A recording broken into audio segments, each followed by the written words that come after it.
Keluarga peng catur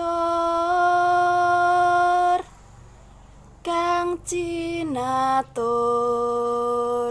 polah kang kalantur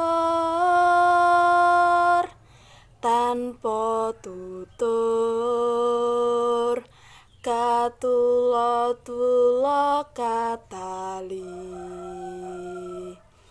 kadaluwarsa katutur